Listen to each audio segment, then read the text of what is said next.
नमस्कार दोस्तों, स्वागत है आपका हमारे पॉडकास्ट स्टेप्स एंड स्टोरीज़ में, जहां हम बात करते हैं उन लोगों से जिन्होंने अपने काम के ज़रिए अपनी पहचान बना रहे हैं। तो आज हमारे साथ है जयश्री कारिया, जो सेल्स एंड डिजिटल मार्केटिंग में पिछले 14 साल से काम कर रहे हैं। तो आपको अगर सेल्स एंड मार्केटिंग के बारे में जानना है तो this podcast for you. I hope इस पॉडकास्ट से आपको बहुत कुछ सीखने को मिलेगा। वेलकम जयश्री मैम, स्वागत है आपका हमारे स्टेप्स एंड स्टोरीज पॉडकास्ट में। कैसे हैं आप? मैं बहुत अच्छी हूँ कपिल, आप कैसे हैं? हम बढ़िया हैं। बताइए। तो मैम पहले ये बताइए, आप अपने जर्नी के बारे में बताइए कि आपकी जर्नी कैसे रही है और आपका सेल्स में आना कैसे रहा। मेरा जर्नी स्टार्ट हुआ 2008 में। मैं महाराष्ट्र के विदर्भ से एक बहुत से छोटी से सिटी से मैं बिलोंग करती हूँ। 2008 में मैंने मुंबई में स्टेप इन किया। मुंबई में आने के बाद मेरे लिए ये शहर टोटली नया था। मुझे इस शहर के बारे में कभी आना नहीं हुआ, कभी कुछ मालूम ही नहीं था। कुछ नीड्स थी, कुछ ज़रूरतें थी, तो एक छोटे से डीएसए से मैंने अपना करियर स्टार्ट किया। छोटा सा डीएसए था, उसमें काम किया। कुछ काम करना था, कुछ काम चाहिए था, नीड्स थे, इसलिए जो मिला उसी से स्टार्ट किया। और डीएसए में काम करने के बाद मैंने कुछ टाइम उस पर काम करने के बाद मैंने प्रिंट मीडिया में मैंने काम स्टार्ट किया। प्रिंट मीडिया में मैंने 1 साल का एक्सपीरियंस मैंने लिया। फील्ड जॉब भी था, ऑफिस में भी बैठ के कुछ काम था। सो प्रिंट मीडिया में मैंने 1 साल अपना दिया। उस टाइम पे प्रिंट मीडिया का ही ज़्यादा करके लोग प्रिंट मीडिया पे ही लोग अपना प्रमोशनल जो भी एक्टिविटीज़ वगैरह थी वो प्रिंट मीडिया पे ही ज़्यादा करके होता था। उस टाइम पे ट्रेडिशनल मार्केटिंग। उस टाइम पे कैसा था कि ज़्यादा डिजिटल मार्केटिंग का इतना नॉलेज नहीं था और लोग उस पर इतना अवेयर भी नहीं थे उस चीज़ को लेके। उस प्रिंट मीडिया में काम करने के बाद मैंने एक कंपनी में काम किया जिसमें digital marketing, online promotional activities वगैरह भी था, प्रिंट मीडिया भी था। तो मुझे फिर से दोनों चीज़ में काम करने का मौका मिला। प्रिंट मीडिया में तो मैं कर ही रही थी, लेकिन उसके बाद फिर वहाँ पे एग्जीबिशंस भी होने लगे, तो वहाँ पे भी हमने मार्केटिंग स्टार्ट किया। वहाँ पे भी अगेन हमने प्रिंट मीडिया का अपना एक स्टेप रखा। देन वहाँ पे फिर वेबसाइट डेवलपमेंट, डोमेन रजिस्ट्रेशन, ये भी हम लोग ने वहाँ पे काम स्टार्ट किया।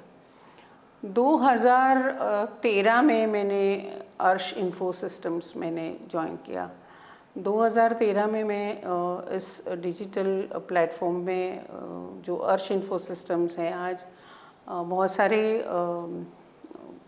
ऑप्शंस है डिजिटल मार्केटिंग के।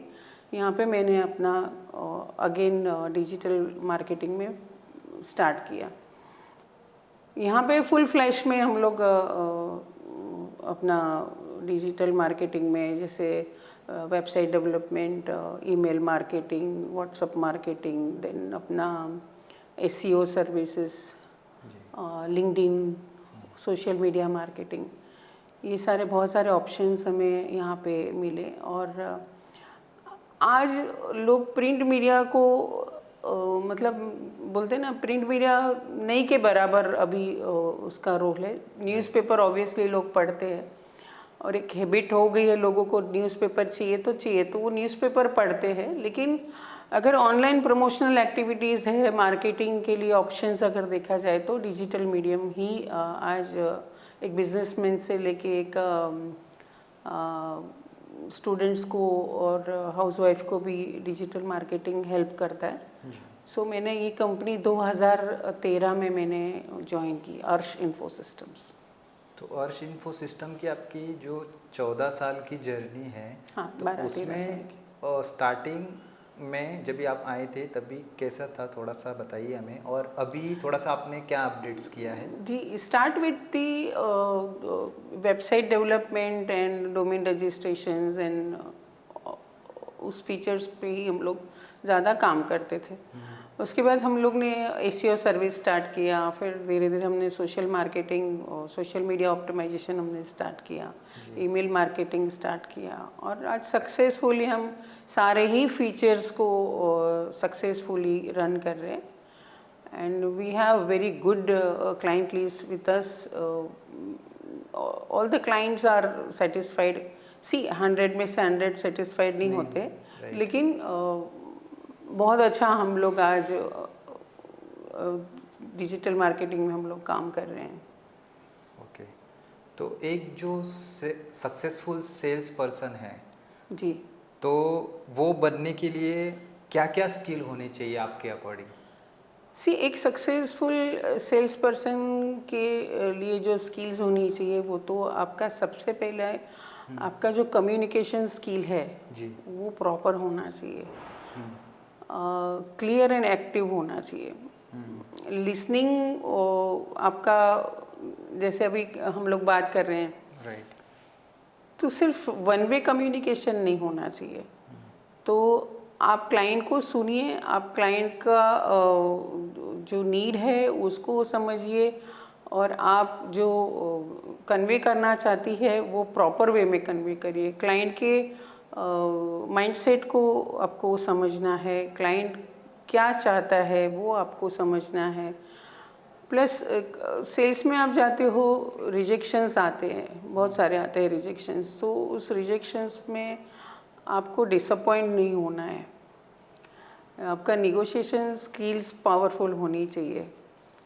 कम्युनिकेशन स्किल आपका अगर प्रॉपर है, क्लाइंट को आप प्रॉपर प्रोडक्ट नॉलेज दे रहे हो, तो कोई भी क्लाइंट आपके पास से कहीं और जा नहीं सकता है। तो ये कम्युनिकेशन स्किल एक मेन रोल है आपका, जो आपको डिजिटल मार्केटिंग में हेल्प कर सकता है। मतलब आपने सेल्स फील्ड में आपको हेल्प कर एग्जैक्टली इन द सेंस कि फर्स्ट है कम्युनिकेशंस, देन सेकंड है गुड लिसनर भी होना ज़रूरी है, राइट? कि आगे वाला जो गुड लिसनर, तो मैं बोलूँगी कि प्रॉपर कस्टमर का जो नीड है वो प्रॉपर आपको समझना है, राइट, तभी आप उनके प्रॉब्लम्स को सॉल्व कर पाओगे, अदरवाइज डिफ़िकल्ट है, क्योंकि गुड लिसनर होना बहुत ज़रूरी है।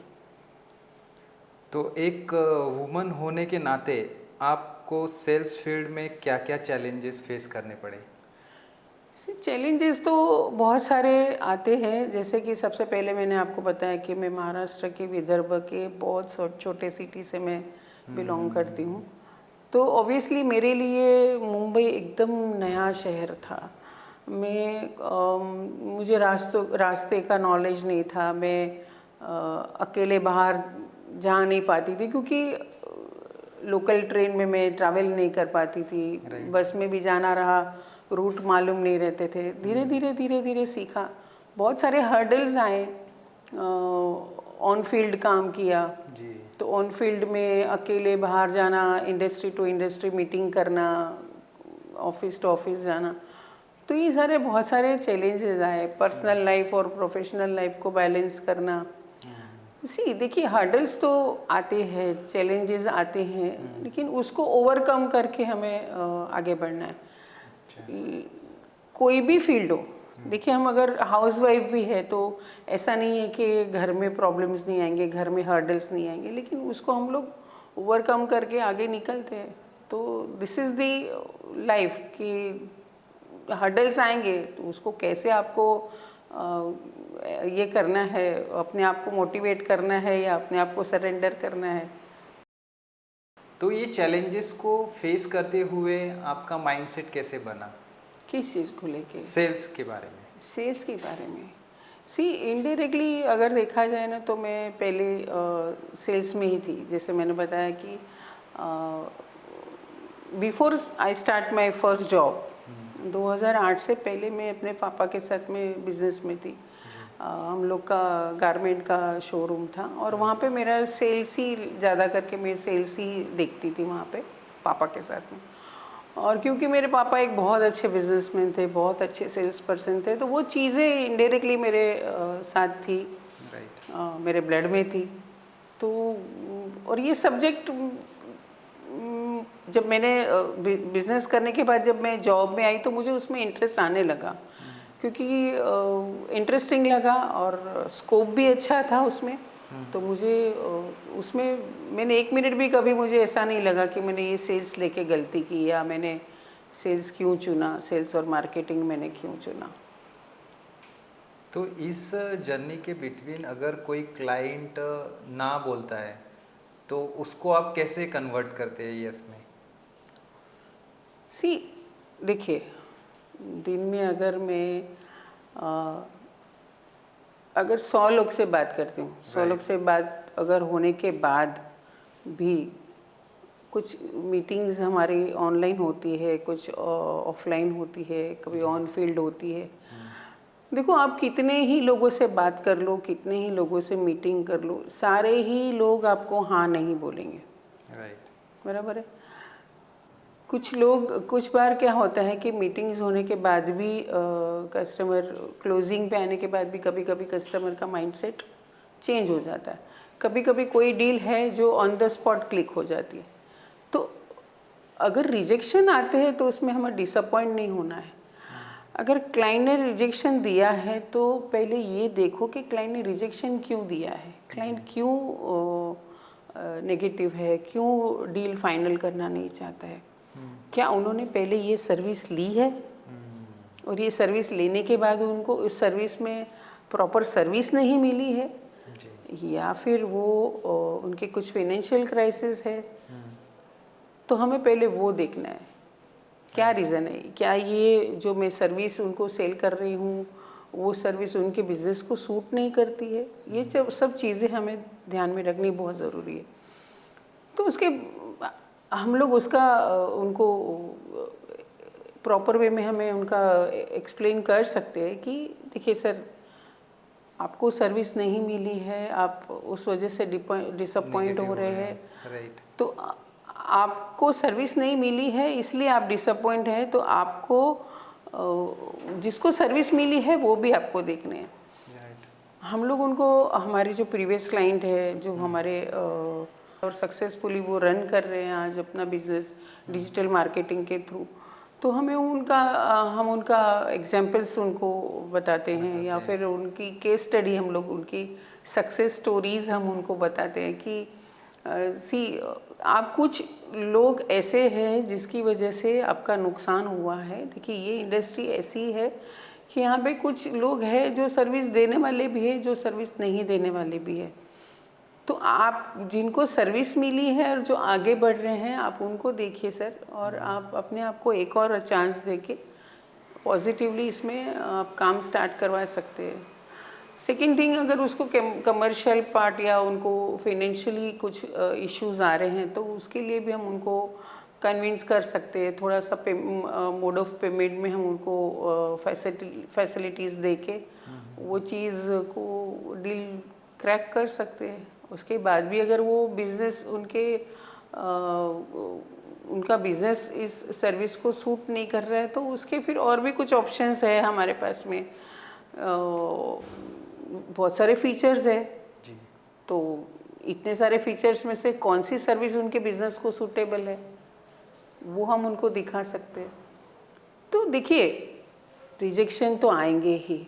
कोई भी आप जाओगे कहीं पे भी मीटिंग्स के लिए जाओगे तो कोई भी आपके लिए ऑन द स्पॉट चेक लेके नहीं बैठे हैं आपके लिए कि यस मैडम आइए और आप लेके जाइए, नहीं होता है। क्योंकि मार्केट में बहुत सारे ऑप्शंस हैं, बहुत सारे लोकल पोर्टल्स है, बहुत सारी दूसरे वेज है प्रमोशनल एक्टिविटीज़ के, उसमें से हमारी ही सर्विस क्यों क्लाइंट लेगा। तो उसके लिए आपके पास वो चीज़ें होनी चाहिए। और आपको उनको कैसे पॉजिटिव करना है वो हमें कहाँ पे उनको तकलीफ़ हुई है और उस तकलीफ़ का क्या सॉल्यूशन है वो हमें फाइंड आउट करना है। तो रिजेक्शन नहीं के बराबर आएंगे। तो इसमें से मैं एक दो शॉर्ट पॉइंट्स आंसर निकालूँ तो ये रहेंगे कि आप उनके साइकोलॉजी को बहुत अच्छे से जानने की कोशिश करते हैं, राइट? मैंने पहले भी बताया आपको, जैसे आपने पूछा था सेलिंग स्किल, तो मैंने बोला था क्लाइंट की नीड को समझना बहुत ज़रूरी है, उनके माइंडसेट को समझना बहुत ज़रूरी है। देखिए समटाइम्स क्या होता है कि हमें लगता है कि हम लोग गए, क्लाइंट ने मीटिंग किया और client on the spot click कर देंगे, तो नहीं, उसके पीछे बहुत सारे उनके भी पर्सनल प्रॉब्लम्स रहते हैं, बिजनेस से रिलेटेड बहुत सारे स्ट्रेस रहते हैं, कमर्शियल पार्ट में लेबर के प्रॉब्लम्स रहते हैं, बहुत सारे प्रॉब्लम्स रहते हैं। तो कुछ चीज़ें तो आपके सामने आएगी, ऐसा नहीं है कि जाते से ही आपको वो चीज़ आपको मिल जाएगी। तो बैलेंस करके चलना है सब चीज़ को। राइट। क्लाइंट की साइकोलॉजी, क्लाइंट का माइंडसेट, वो हम जब बात करते हैं ना तभी पता चल जाता है कि आपके क्वेश्चन आप बोल रहे हो, आप उनको पूछ रहे हो, तो क्लाइंट प्रॉपर वो चीज़ समझ पा रहे हैं या उनका माइंडसेट कहीं और है, वो बात आपसे कर रहे हैं। राइट। तो यही जजमेंट आ जाता है कि थोड़े से डिस्टर्ब है या फिर कुछ और माइंड में चल रहा है, लेकिन प्रेजेंस ऑफ माइंड यहाँ पे नहीं है, ऐसा भी होता है। तो ये सब चीज़ें होते रहती है, लेकिन आपको उसमें से आपका डील कैसे फाइनल करना है, वो आपके पास वो स्किल होनी चाहिए।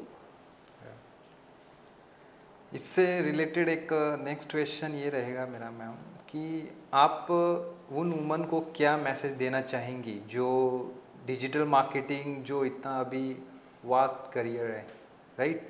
तो उस करियर में, डिजिटल मार्केटिंग फील्ड में अगर वो आना चाहती हैं तो उनको आप क्या मैसेज देना चाहेंगी?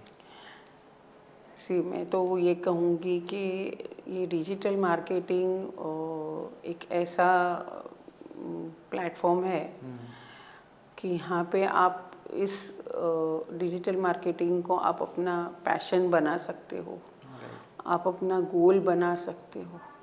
ये बहुत ही डायनामिक और क्रिएटिव फील्ड है, इसमें बहुत सारा ब्राइट फ्यूचर है। बिकॉज हर कोई डिजिटल हो जा रहा है अभी, क्योंकि आगे वही होने वाला है कपिल जी, वो ही होने वाला है। देखिए आज एक छोटा बच्चा भी, अभी हमने लॉकडाउन में भी आपने देखा होगा, सारे ही बच्चे मोबाइल पे स्टडी कर रहे थे, सारे ही बच्चे मोबाइल पे स्कूल अटेंड कर रहे थे। तो आगे न जाने क्या होगा। तो देखिए अगर आपने अपना एक करियर गोल बनाया है ना, अगर फीमेल ने अगर अपना एक करियर गोल बनाया है तो डिजिटल मार्केटिंग उनके लिए बहुत अच्छा एक सेक्टर साबित होगा और उसमें वो सक्सेसफुली अपने आप को एक जगह पे और अपने एक लेवल पे वो लेके जा सकती है। बहुत ही अच्छा फील्ड है। मैं तो बोलूँगी कि मेरा पर्सनल एक्सपीरियंस है, तो मैं तो कहूँगी कि हाँ, फीमेल ने ये फील्ड में आना ही चाहिए और अपनी एक जगह बनानी चाहिए, इसको अपना पैशन बनाना चाहिए। बहुत स्कोप भी है और बहुत ज़्यादा स्कोप है, बहुत ज़्यादा स्कोप है। Right. Last but not the least, अगर अपने एक्सपीरियंस के बेस पे कोई गोल्डन टिप एक देना चाहेंगे यंगस्टर को, तो वो क्या होगी? मैं यंगस्टर्स को यही बोलना चाहूँगी कि विदाउट वेस्टिंग अ टाइम आप अपना लाइफ का एक गोल सेट करिए। राइट, एक गोल। कीप लर्निंग, सीखते रहना चाहिए। स्मार्ट वर्क करना बहुत ज़रूरी है। हार्ड वर्क तो ठीक है, करना ही है, लेकिन उसके साथ में स्मार्ट वर्क बहुत ज़रूरी है। बाकी तो ठीक है, अभी आज की जनरेशन स्मार्ट है, उनको ज़्यादा कुछ बोलने की ज़रूरत नहीं है, बट मैं सोचती हूँ कि एक गोल अपना लाइफ में सेट करें, ज़रूर सेट करें और विदाउट वेस्टिंग टाइम। क्योंकि देखिए कंपटीशन आगे बहुत है, हर चीज़ में, हर फील्ड में कंपटीशन है। अगर आप अभी से अपनी एक पकड़ नहीं जमाओगे तो आगे बहुत रास्ते डिफ़िकल्ट है। तो विदाउट वेस्टिंग अ टाइम ये चीज़ उनको अच्छा, करियर के तरफ फोकस करना चाहिए।